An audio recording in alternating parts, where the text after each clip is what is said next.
سال 2024 جنگوں کا سال رہا، لیکن فلسطین سمیت مشرق وسطیٰ کے لیے یہ قیامت خیز گزرا۔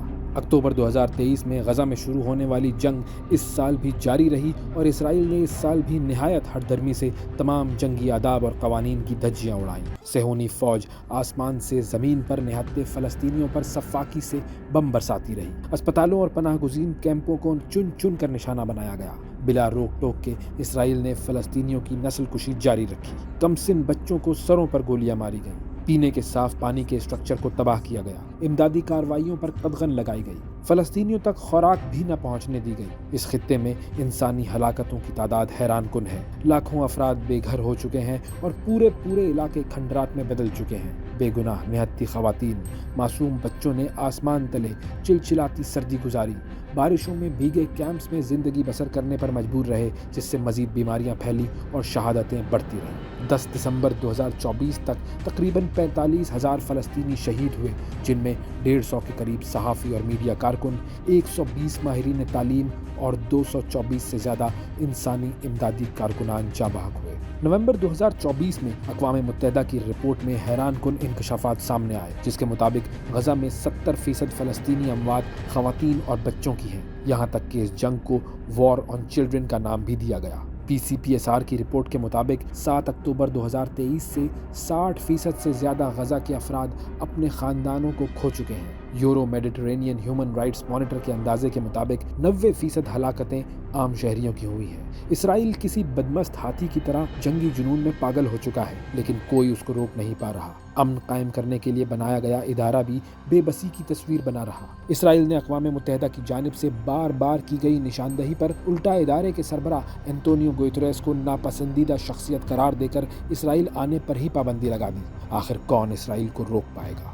دیکھیے، اسرائیل کو جو کنٹرول کرنے والی قوتیں تھیں یا طاقتیں تھیں، ان کو خاطر خواہ نقصان پہنچایا گیا ہے، ان کی طاقت کو، ان کی قوت کو، اور وہ تھیں حزب اللہ، حماس، یا اس کے بعد حوتیز تھے، اور ان تینوں کو ظاہری بات ہے کہ ایران کا ایک بڑا طاقتور ہاتھ ان کے پیچھے تھا۔ تو ان تمام طاقتوں کو اسرائیل نے کمزور کر دیا ہے۔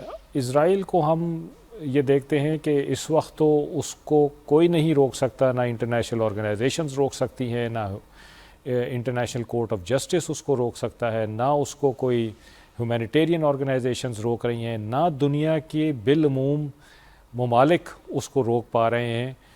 بہت سارے ملک اس پہ تنقید کر رہے ہیں، لیکن وہ اپنے کارروائیاں اس نے جاری رکھی ہوئی ہیں۔ 45,000 سے زیادہ فلسطینیوں کو وہ شہید کر چکا ہے، غزہ کو مسمار کر چکا ہے، وہاں پہ صحت کا فقدان ہے، وہاں پہ کھانے پینے کی اشیاء کا فقدان ہے، قحط سازی کی طرف بڑھ رہا ہے غزہ۔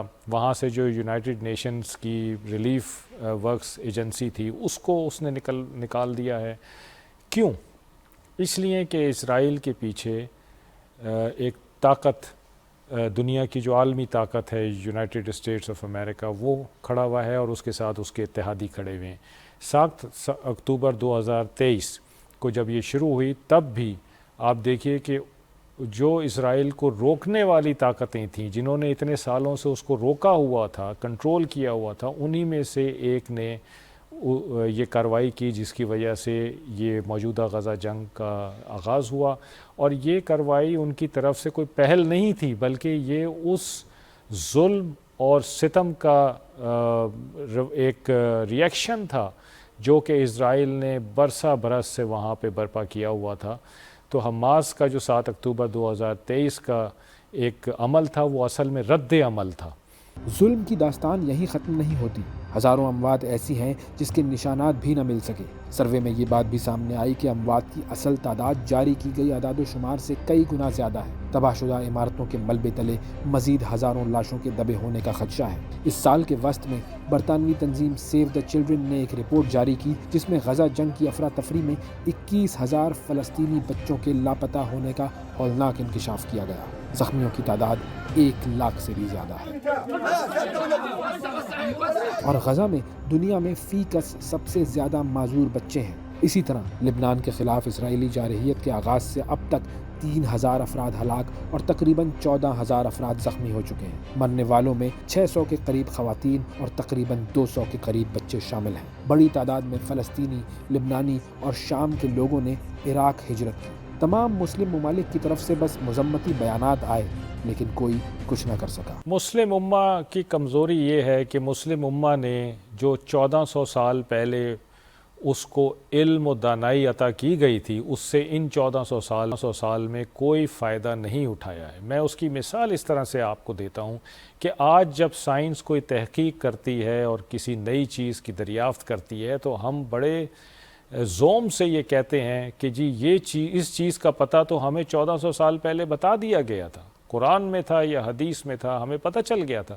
تو اگر آپ کو 1400 سال پہلے پتہ چل گیا تھا تو آپ نے اس پہ تحقیق کیوں نہیں کی؟ آپ نے اس کو کیوں نہیں ڈھونڈا؟ اس سے کیوں نہیں فائدہ اٹھایا؟ اور آج جب سائنس یہ کام کرتی ہے، جب مغربی ممالک کے فلاسفرز اور ڈاکٹرز اور سائنٹسٹ یہ کام کرتے ہیں تو ہم بڑے زوم سے کہتے ہیں کہ جی یہ تو چیز ہمیں بتا دی گئی تھی۔ تو بھائی اگر بتا دی گئی تھی اور آپ نے اس سے فائدہ نہیں اٹھایا تو یہ آپ کا قصور ہے۔ ریسرچ اینڈ ڈیولپمنٹ میں مسلم امہ اوور آل بہت پیچھے ہے۔ جب تک آپ ریسرچ اینڈ ڈیولپمنٹ نہیں کرتے، آپ دنیا میں جینے کا طریقہ نہیں سیکھ سکتے۔ جو کل کی ٹیکنالوجی ہے، جو آنے والے کل کی ٹیکنالوجی ہے، اگر آپ اس پہ آج کام نہیں کریں گے تو آپ دنیا سے پیچھے رہ جائیں گے۔ یہ مسلم امہ کے لیے ایک بہت بڑا لیسن ہے، غزہ کی وار سے اور سیریا میں جو کچھ ہوا ہے، شام میں جو کچھ ہوا ہے اس سے۔ پھر آپ کو اپنے گورننس سسٹم کو بہتر کرنے کی ضرورت ہے۔ گورننس سسٹم میں آپ کو اپنے لوگوں کی آرا شامل کرنے کی ضرورت ہے۔ ضروری نہیں ہے کہ آپ کسی خاص ملک کی ڈیموکریسی کو کاپی کریں، لیکن آپ کے یہاں ڈیموکریٹک سسٹم ہونا چاہیے۔ آپ کا اگر ڈکٹیٹوریل سسٹم بھی ہے، ایون دین اس میں بھی ایک ڈیموکریٹک نارم ہونا چاہیے تاکہ لوگوں کی پارٹیسپیشن ہو اور گورنمنٹ اور لوگوں کا رشتہ مضبوط ہو۔ تو ہمارے بہت سارے ایسے فیلیئرز ہیں جس کی وجہ سے آج ہم بے بس ہیں۔ سوائے ہم سٹیٹمنٹس دینے کے اور مذمت کرنے کے ہم کیا کر سکتے ہیں؟ ہم رسد بھی اگر بھیج رہے ہیں غزہ کے لوگوں کے لیے تو وہ بھی اسرائیل کے قبضے میں جا رہی ہے، اور جب اس کی مرضی ہوتی ہے تو وہ غزہ کے لوگوں تک پہنچائی جاتی ہے، ادروائز وہ نہیں پہنچتی وہاں پہ۔ 1 اپریل کو دمشق میں اسرائیل کے فضائی حملے میں ایران کی سفارتی عمارت تباہ ہوئی۔ اس حملے میں ایرانی بریگیڈیئر کمانڈر محمد رضا زائدی سمیت پاسداران انقلاب کے متعدد افسران کو نشانہ بنایا گیا۔ جوابی کارروائی کرتے ہوئے ایران نے 13 اپریل کو ڈرونز، کروز اور بیلسٹک میزائلوں سے اسرائیل پر حملہ کیا۔ ان میں سے زیادہ تر ہتھیار امریکہ، برطانیہ، فرانس اور اردن کی مدد کے سبب اسرائیلی فورسز نے مار گرائے۔ جب اسرائیل نے اپنا جوابی حملہ ایران کے صرف ایک ایئر ڈیفنس سسٹم تک محدود رکھا تو امید یہ کی گئی کہ یہ جھڑپیں شاید رک جائیں گی، لیکن موسم گرما کی شروعات سے ہی اسرائیل نے متعدد بار ایران اور اس کے حامی مسلح گروہوں کے ساتھ شدید کشیدگی کو بڑھاوا دیا، یہاں تک کہ 31 جولائی کو حماس کے رہنما اسماعیل ہانیہ کو بھی شہید کر دیا گیا، اور اس وقت ان پر حملہ کیا گیا کہ جب وہ ایران میں بطور مہمان موجود تھے۔ اسرائیل نے ایران کو سب سے بڑا دھچکا اس وقت دیا جب اس نے حزب اللہ کے خلاف ایک بڑا محاذ کھول لیا۔ اسرائیل نے پیجرز اور واکی ٹاکیز کو بھی ہتھیار کی شکل دے دی۔ حزب اللہ کو یہ پیجرز خریدنے پر مجبور کیا اور پھر ضرورت پڑنے پر انہی پیجرز کو دھماکوں سے اڑا دیا۔ 17 ستمبر کو اس حملے میں 37 عام شہری شہید ہوئے اور 3000 سے زائد زخمی ہوئے۔ اس کے بعد اسرائیل کھل کر بیروت پر حملہ آور ہوا اور اسرائیل کے خلاف مزاحمت کا چہرہ سمجھے جانے والے حسن نصر اللہ کو بھی شہید کر دیا گیا۔ شہری علاقوں پر بمباری کی گئی جس کے نتیجے میں حزب اللہ کی صف اول کی تمام قیادت شہید ہو گئی۔ دوسری طرف غزہ میں بھی اسرائیلی بمباری جاری رہی اور 16 اکتوبر کو حماس کے لیڈر یحییٰ سنوار کو بھی شہید کر دیا گیا۔ حالات اس قدر کشیدہ کر دیے گئے کہ عالمی اداروں کی جانب سے مشرق وسطیٰ کی صورتحال کو بیان کرنے کے لیے اکثر لفظ آن دا برنک یعنی کہ دہانے پر استعمال کیا گیا۔ ایران نے حزب اللہ کے خلاف اسرائیل کی جارحیت کا جواب دیتے ہوئے اسرائیل پر بیلسٹک میزائل سے حملہ کیا، جس کا اسرائیل نے نپاتلا جواب بھی دیا۔ اور اب جبکہ گزشتہ ہفتے اسرائیل نے اسماعیل ہانیہ کو ایران میں شہید کرنے کی ذمہ داری قبول کر لی ہے تو ایران نے بھی جوابی کارروائی کا عندیہ دے دیا ہے۔ ایران اور اسرائیل کے آمنے سامنے آنے کے امکانات زور پکڑ رہے ہیں۔ اگر ایسا ہوا تو کیا ہوگا؟ اسرائیل نے دیکھیں آپ حزب اللہ کے ساتھ جنگ بندی کا معاہدہ کر لیا. آج کل باتیں ہیں کہ جی حماس کے ساتھ بھی جنگ بندی کی بات چیت چل رہی ہے. حوثیوں کو بھی اسرائیل کے ڈیفنس منسٹر نے یہ دھمکی دے دی ہے کہ جو حزب اللہ اور حماس کا حشر ہم نے کیا ہے وہ ہم تمہارا بھی حشر کریں گے. سیریا میں آپ دیکھ لیجئے کہ بشار الاسد کا تختہ الٹ گیا ہے اور وہاں کی 80% ملٹری کیپیبلٹی کو اسرائیل نے تباہ کر دیا ہے. اسرائیل اس کے اندر چلا گیا ہے سیریا کے, وہاں پہ اس نے اس کی لینڈ کو قبضہ کر لیا ہے. تو یہ سب چیزیں ایران کے خلاف جاتی ہیں اور ایران ظاہری بات ہے کہ اس وقت مضطرب ہے. ایران جو لاسٹ اسرائیل نے ایران کے اوپر اٹیک کیا تھا اس میں خبریں یہ ہیں کہ ایران کا اچھا خاصا نقصان ہوا ہے, جس کی وجہ سے ایران اب اسرائیل پہ دوبارہ اٹیک ابھی تک نہیں کر سکا ہے. لیکن اگر اسرائیل نے دوبارہ ایران کو پہ اٹیک کرنے کی کوشش کی تو ظاہری بات ہے کہ ایران نے بھی رسپونڈ کرنا ہوگا, اور اگر وہ رسپونڈ کرے گا تو جیسے میں نے کہا کہ یہ دو وہ ممالک ہیں جن کے پاس نیت اور صلاحیت کا فقدان نہیں ہے. یہ دونوں اگر آپس میں لڑ پڑے تو پھر بہت تباہی آئے گی, نہ صرف ریجن میں بلکہ شاید یہ اس ریجن سے بھی باہر چلی جائے.